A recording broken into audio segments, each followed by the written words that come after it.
주님은 승천하신 뒤 성령으로 오셨습니다.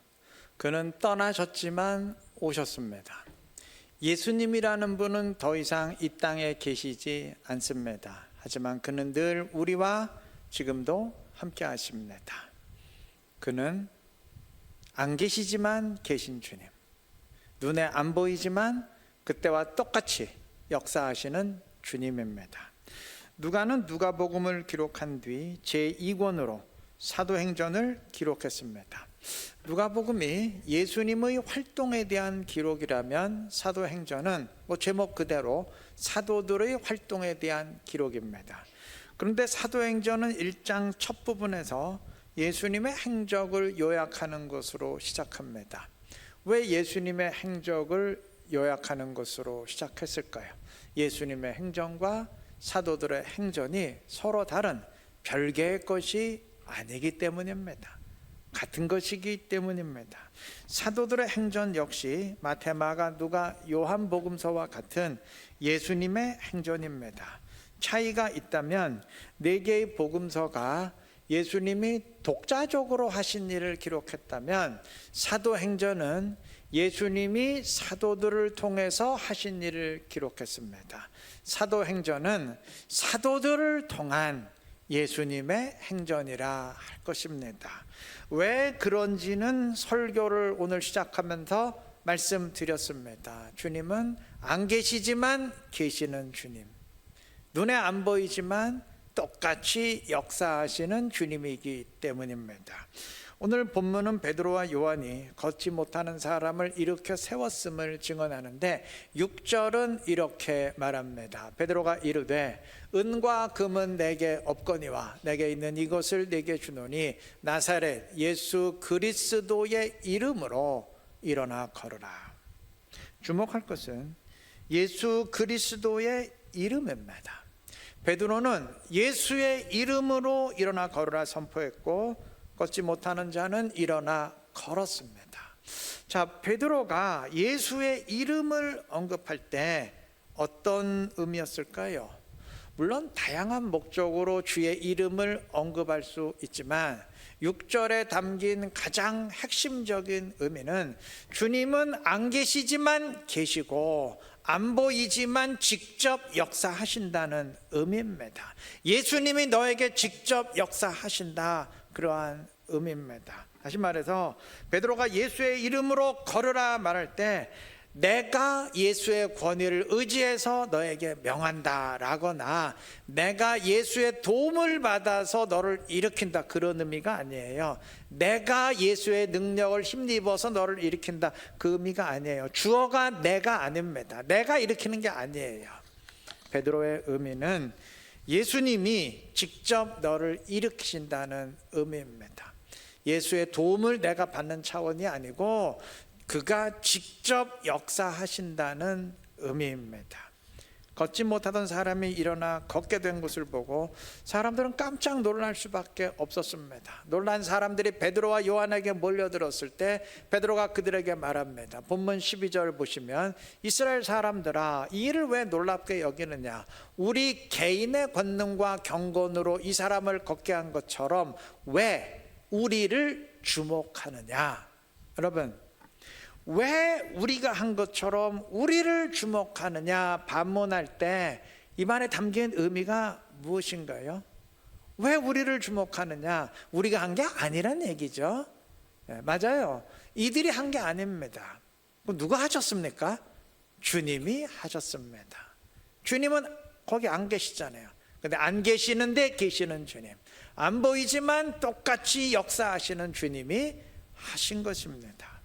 사도행전 9장에 의하면 베드로가 룻다를 방문했을 때 에니아라는 성도를 만나게 되는데 그는 8년 동안 중풍으로 침상에서 일어나지 못하고 있었습니다. 베드로가 그에게 선포합니다. 9장 34절입니다. 베드로가 이르되 에니아야, 예수 그리스도께서 너를 낫게 하시니 일어나 네 자리를 정돈하라 한데 곧 일어나니 그랬습니다. 예수께서 너를 낫게 하신다, 주어가 예수입니다. 선포했습니다. 자, 3장에선 예수 그리스도의 이름으로 일어나 걸으라 했는데 9장에서 예수께서 너를 일으키신다, 일어나라 말했습니다. 워딩은 달라요. 그런데 의미는 똑같습니다.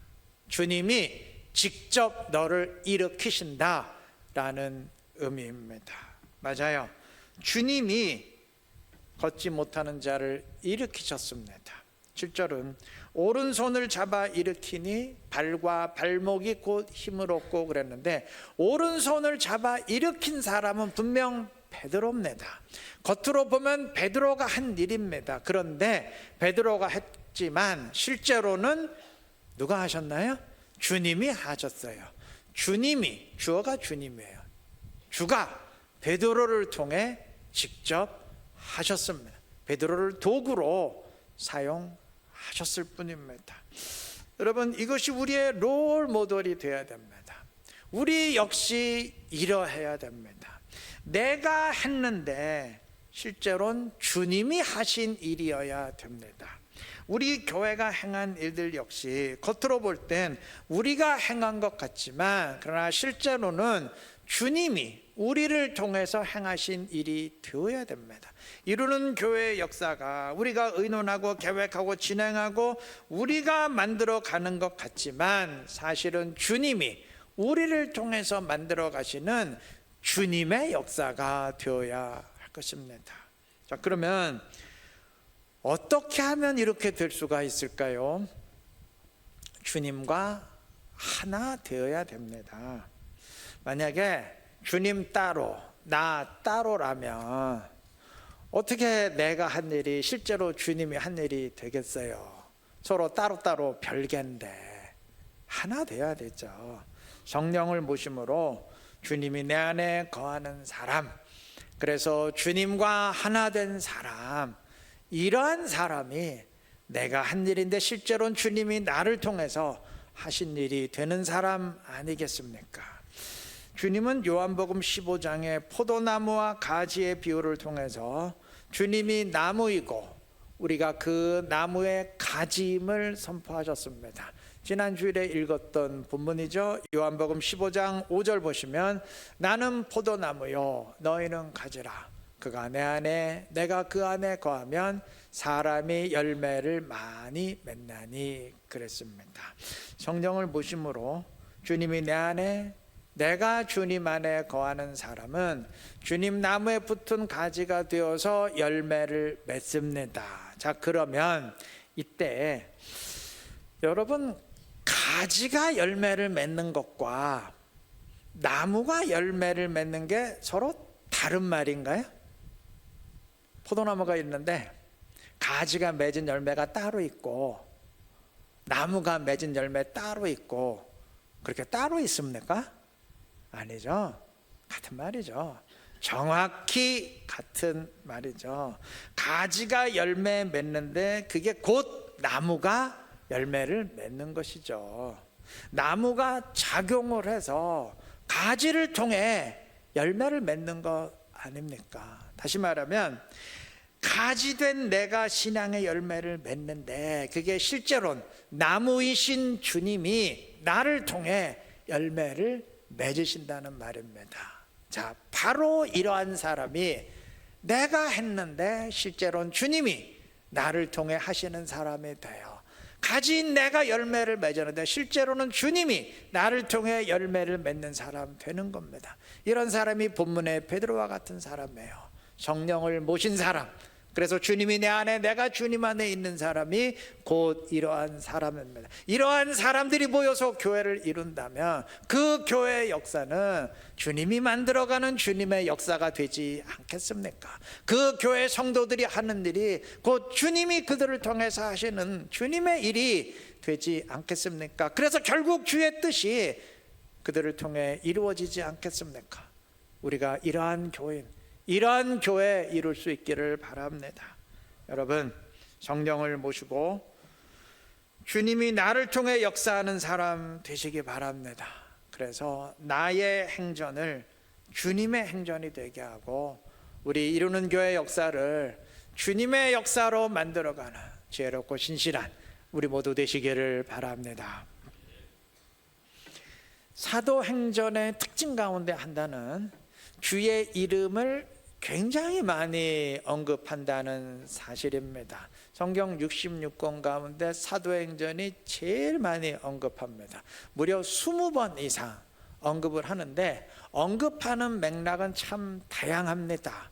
오늘 본문에서처럼 치유를 말하면서 주님의 이름을 언급하기도 하고, 또 세례받음을 말하면서 언급하기도 하고, 고난당함을 말하면서 언급하기도 하고, 또 말씀 전함을 말하면서 주의 이름을 언급하기도 하고, 여하튼 다양한 맥락에서 주님의 이름을 언급합니다. 그런데 맥락은 다양하지만 한 가지 변하지 않는 공통점이 있어요. 주님의 이름을 언급할 때 항상 직접적으로든 간접적으로든 복음과 연관해서 언급한다는 사실입니다.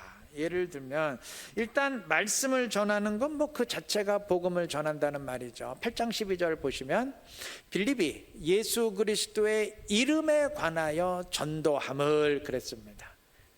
그의 이름에 관해서 전도한다는 거. 복음 전한다는 거잖아요. 전도가 복음 전하는 거잖아요. 예, 이름 위 복음과 연관됐습니다. 세례의 맥락에서 주의 이름 언급할 때도 항상 복음과 연관됩니다. 시간상 다 볼 수는 없고 한 구절씩만 보면 오순절 성령이 임했을 때 베드로가 선포합니다. 2장 38절 베드로가 이르되 너희가 회개하여 각각 예수 그리스도의 이름으로 세례를 받고 죄사함 받으라. 세례받고 죄사함 받으래요. 복음을 믿고 받아들이라, 그 얘기죠. 그 다음에 고난과 연관해서 주의 이름이 언급될 때도 마찬가지입니다. 9장 16절은 주님이 바울이 당할 고난을 말씀하시는 구절이에요. 그가, 즉 바울이 내 이름을 위하여 얼마나 고난을 받아야 할 것을 내가 그에게 보이리라 그랬는데, 여러분 바울 사도가 무엇 때문에 주의 이름을 위해서 뭐 감옥에 갇히고 채찍에 맞히고 고난 당했으니까, 뭐 때문에 그렇게 고난 당했어요? 복음 전파를 위해서죠. 무슨 자기 사업을 위해서 고난 당한 거 아니잖아요. 15장 25절은 바울과 바나바에 대해서 이렇게 말합니다. 우리 주 예수 그리스도의 이름을 위하여 생명을 아끼지 않은 자닌 바나바와 바울 그랬는데, 바나바와 바울이 무엇 때문에 주님의 이름을 위해서 생명을 아끼지 않았습니까? 복음 전파를 위해서죠. 치유의 맥락에서 주의 이름이 언급될 때도 마찬가지입니다. 복음과 연관됩니다. 오늘 본문에서 베드로가 예수 그리스도의 이름으로 일어나 걸어라, 예수의 이름으로 치유를 선포할 때 얼핏 보면은 복음과 상관이 없는 것처럼 보여요. 아, 일어나라 그랬지 무슨 예수를 믿으라 뭐 그런 말 한 건 아니잖아요. 그런데 이어지는 증언을 보면 그게 아니에요. 복음을 말한 거였어요. 베드로가 몰려든 사람들에게 말합니다. 16절 본문 16절 보시면 그 이름을 믿음으로 그 이름이 너희가 보고 아는 이 사람을 성하게 하였나니 예수로 말미암아 난 믿음이 너희 모든 사람 앞에서 이같이 완전히 낫게 하였느니라. 이 사람의 치유가 예수로 말미암아 난 믿음에 의한 것이라 말합니다. 믿음으로 치유받았다는 얘기죠. 물론 이 사람의 믿음이 뭐 온전한 믿음은 아니었겠죠. 그러나 여하튼 초보종 믿음이라도 생겨나서 그것 때문에 치유받았다는 말이에요. 그 다음 날 베드로는 자신을 체포한 공회 앞에서 이 오늘 본문의 사건을 언급합니다. 4장 9절 만일 병자에게 행한 착한 일에 대하여 이 사람이 어떻게 구원을 받았느냐고 오늘 우리에게 질문한다면, 이 사람의 치유를 이제는 구원의 관점에서 말합니다. 물론 여기서 말하는 구원은 영생의 구원이라기보다는 걷지 못하는 상태에서 벗어나는 육체적 구원이라 할 것입니다. 그러나 어쨌든 믿음으로 구원받았다 이렇게 말을 합니다. 그런데 이어서 12절에서 베드로는 이제 이 사건을 이렇게 결론을 내려. 이 결론입니다. 다른 이로서는 구원을 받을 수 없나니 천하 사람 중에 구원을 받을 만한 다른 이름을 우리에게 주신 일이 없음이라 하였더라. 여기서 말하는 구원은 분명 복음을 믿고 죄사함 받는 영생의 구원입니다. 이건 100% 확실해요. 이 사건의 결론을 영생의 구원으로 선포했어요. 여러분, 걷지 못하던 자가 받은 구원이 단지 장애에서 벗어나는 육체적 구원이라면 영생의 구원을 결론으로 선포할 수가 없어요.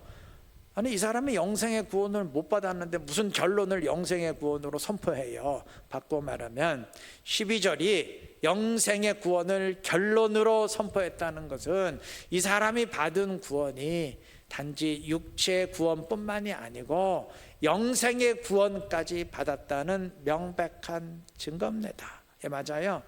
베드로가 주의 이름으로 치유를 선포할 때 거기엔 영생의 구원의 복음까지 전제되어 있었던 겁니다. 시간상 여기까지만 보겠습니다. 오늘 몇 구절 봤는데 다른 구절들도 다 마찬가지예요. 주의 이름이 언급될 때는 사도행전서는 항상 복음과 연관됩니다. 자, 이제 우리 자신을 한번 점검해 보아야 됩니다. 우리도 늘 예수님의 이름을 부르는데, 주님의 이름 예수 부르는데 우리는 무엇 때문에 주님을 부르나요? 주여 하고 부를 때 그 말에 담긴 내 본심이 무엇입니까? 그 말에 담긴 내 본심이 무엇인가요? 하나만 생각해 봅시다. 우리가 언제 주의 이름을 제일 많이 부를까? 언제일 것 같아요? 이건 답이 분명해요. 기도할 때죠. 기도할 때 예수님의 이름으로 기도합니다. 예수님의 이름을 언급하잖아요. 그냥 식사 기도만 쳐도 하루에 3끼만 먹어도 하루에 3번, 1년이면 1000번이 넘어요. 그죠? 뭐 식사 기도만 했겠어요? 또 기도하니까. 그러니까 아마 지금까지 신앙생활 하면서 수천 번, 수만 번 예수님의 이름을 우리가 불렀습니다. 예수의 이름 부르며 기도했습니다. 그러면 예수의 이름으로 기도할 때 우리의 초점은 어디에 있나요?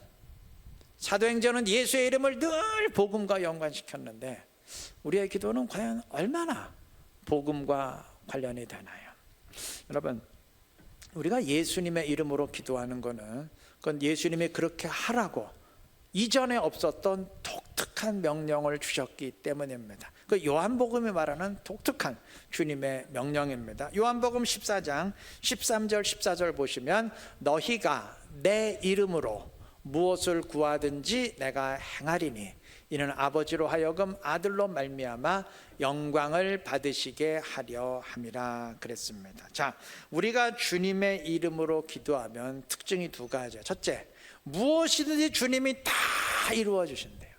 무엇을 구하든지 다 그대로 된대요. 그게 첫 번째고, 2번째, 그로 인해 아버지께서 영광을 받으시게 된다고 선포합니다. 이게 2가지 특징인데 이게 도대체 무슨 의미인지, 주님의 이름으로 기도한다는 게 이게 도대체 뭘 의미하는지 주님은 그 다음 장 15장 포도나무와 가지의 비유를 통해서 그것을 힌트를 주십니다. 자, 주님은 15장 5절에서 나는 포도나무요 너희는 가지라. 그가 내 안에 내가 그 안에 거하면 사람이 열매를 많이 맺나니 선포하신 뒤에 이어서 7절과 8절에서 기도를 말씀하십니다.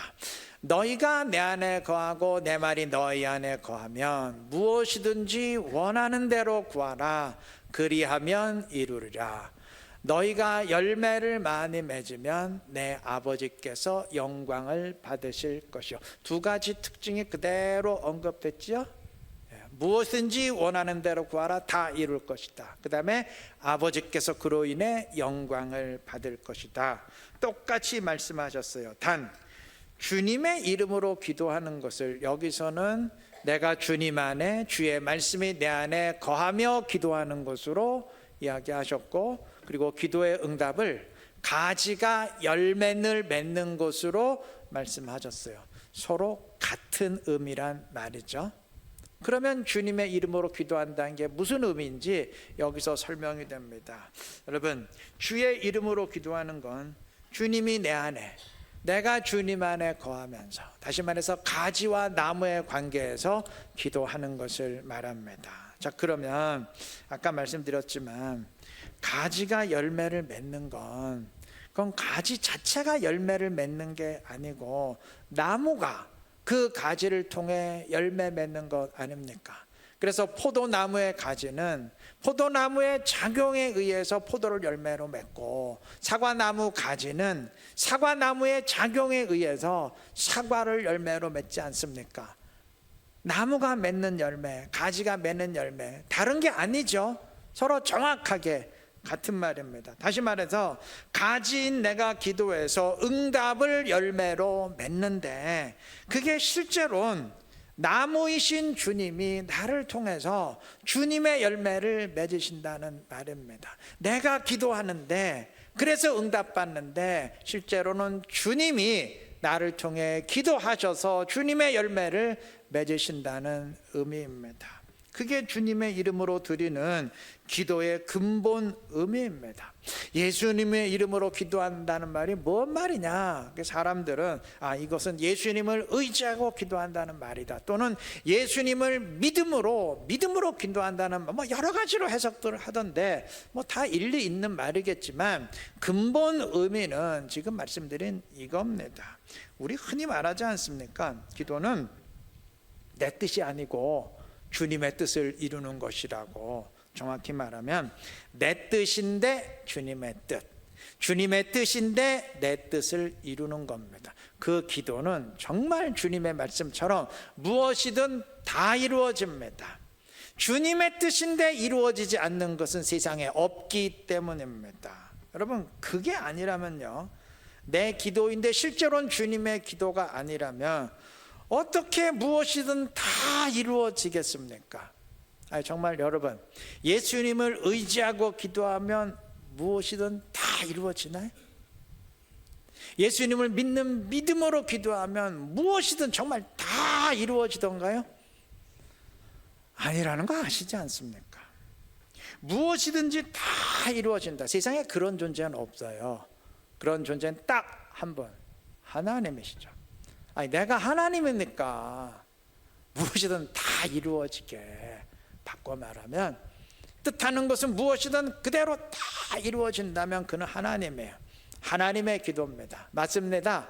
주님의 기도입니다. 주님이 나를 통해 하시는 기도, 나무이신 주님이 가지인 나를 통해 맺으시는 열매입니다. 그게 아니라면 무엇이든 다 이루어진다는 말을 도무지 설명할 길이 없어요. 세상에 어떤 인간이 어떤 방식으로 기도한들 진짜 무엇이든 다 이루어지겠어요? 없어요. 오직 하나님뿐이십니다. 주님이 내 안에, 내가 주님 안에 있는 이 관계는 아들이 아버지 안에, 아버지가 아들 안에 있는 관계에 근거한 것입니다. 우리도 그 관계처럼 되어야 한다는 말입니다. 그럼 그 관계가 어떤 관계냐? 요한복음 14장 10절에서 주님이 말씀하십니다. 내가 아버지 안에 거하고 아버지는 내 안에 계신 것을 네가 믿지 아니하느냐? 그럼 어떻게 되느냐? 내가 너희에게 이르는 말은 스스로 하는 것이 아니라 아버지께서 내 안에 계셔서 그의 일을 하시는 것이라 그랬습니다. 아들이 말하는데 실제로는 아버지께서 아들 안에서 말씀하십니다. 아들이 아버지 안에, 아버지가 아들 안에 거하시기 때문입니다. 그러면 우리 역시 주님이 내 안에, 내가 주님 안에 거하니까 마찬가지예요. 내가 기도하는데, 내가 말하는데 실제로는 내 안에 성령이 말하십니다. 내가 기도하는데 실제로는 주님이 나를 통해 기도하십니다. 그래서 마태복음 10장 20절이 말해요. 말하는 이는 너희가 아니라 너희 속에 말씀하시는 이 곧 너희 아버지의 성령이시니라. 이거 예수님을 증거할 때 이렇게 된다 말씀하셨는데, 기도도 마찬가지예요. 예수 그리스도의 이름으로 일어나 걸으라는 말이 예수로 말미암아 걸으라, 즉 예수께서 직접 너를 일으키신다는 말이라면, 예수님의 이름으로 기도한다는 말은 주님이 나를 통해 직접 기도하신다는 의미입니다. 로마서 8장 26절이 말합니다. 우리는 마땅히 기도할 바를 알지 못하나 오직 성령이 말할 수 없는 탄식으로 우리를 위하여 친히 간구하시느니라. 성령이 친히 기도하십니다. 그래서 하는 기도가 아니라 되는 기도, 성령에 의해 되어지는 기도가 됩니다. 이래야 진정한 기도입니다. 자, 그러면 우리가 주님의 이름으로 기도할 때, 주님이 직접 기도하신다 그랬는데, 성령께서 기도하신다, 내가 기도하지만 그러나 주님이 그 기도를 이끌고 가셔서 결국 주의 뜻이, 주의 열매가 맺어지게 하신다 그랬는데, 그러면 주님이 가장 원하시는 열매가 뭔가요? 주님이 원하시는 가장 중요한 뜻이 뭔가요? 주님 왜 이 땅에 오셨고 왜 십자가에서 피 흘려 죽으셨나요? 복음이죠. 복음의 열매를 위해서죠. 주님이 내 안에, 내가 주님 안에 거함으로 주님의 이름으로 기도한다면, 주님이 그 기도를 끌고 가신다면, 주의 뜻이 이루어지게 하신다면 그 기도는 복음과 연관될 수밖에 없습니다. 우리는 이미 복음을 믿고 구원 받았는데 뭐 이제 복음의 효능은 끝난 거지, 뭐 계속 복음 하나요? 그건 안 믿는 사람에게 해당되는 것이 하신다면 천만의 말씀입니다. 우리 구원 아직 완성되지 않았어요. 아직 복음의 역사는 끝나지 않았습니다. 구원의 완성까지 계속 달려가야 됩니다. 마지막 완성에 이를 때 그때 복음의 역사는 끝나고 완성되는 겁니다. 때문에 우리의 기도는 나를 구원하고 구원의 완성까지 달려가게 하는 복음, 다른 사람을 구원하고 그를 천국까지 달려가게 하는 복음의 역사, 그 복음의 역사가 우리 기도의 가장 주요한 내용이 될 수밖에 없습니다. 만일 복음의 역사가 내 기도와 신앙에서 주변부로 밀려나 있다면 그건 주님과 우리가 지금 초점이 맞지 않는다는 의미예요. 주님과 내가 주파수가 다르다는 얘기입니다. 주님의 뜻에서 우리가 비껴나 있다는 말입니다. 우리가 입으로는 주님의 이름으로, 예수의 이름으로 예수의 이름 계속 언급하는데 실제로는 주님의 이름으로 드리지 않는 기도라는 얘기입니다. 사도행전은 늘 주님의 이름을 언급하면서 복음과 연관해서 언급했는데 우리는 복음과 전혀 상관없이 계속 예수의 이름을 부른다면 그건 주님과 지금 안 맞는다는 얘기 아니겠어요? 뭔가 지금 어긋나 있다는 말 아니겠습니까? 여러분, 우리 부디 주님의 이름으로 기도하시기를 바랍니다. 말로만 주님의 이름이 아니고 그냥 상투적 표현으로 주님의 이름이 아니고 진짜 성령을 내 안에 모심으로 주님이 내 안에, 내가 주님 안에 있는 나무에 붙은 가지로서 기도하시기 바랍니다. 그러면 내가 하는 일이 곧 주님이 나를 통해 하시는 일이 되고 우리 교회 역사가 곧 우리를 통해 이루어 가시는 주의 역사가 될 줄로 믿습니다. 그런 교회가 진짜 주님의 교회 아니겠어요? 사람이 모였지만 그러나 사람의 뜻이 아니라 주님의 뜻을 이루어가는 교회, 그 교회가 진짜 주님의 교회 아니겠습니까? 그러한 사람이 진짜 주의 성도 아니겠습니까? 이러한 성도 되시고 이러한 교회를 만들어가는 우리 모두가 되시길 그리스도의 이름으로 축원합니다. 우리 함께 찬양하도록 하겠습니다. 그리스도인은 내가 기도하고 내가 하는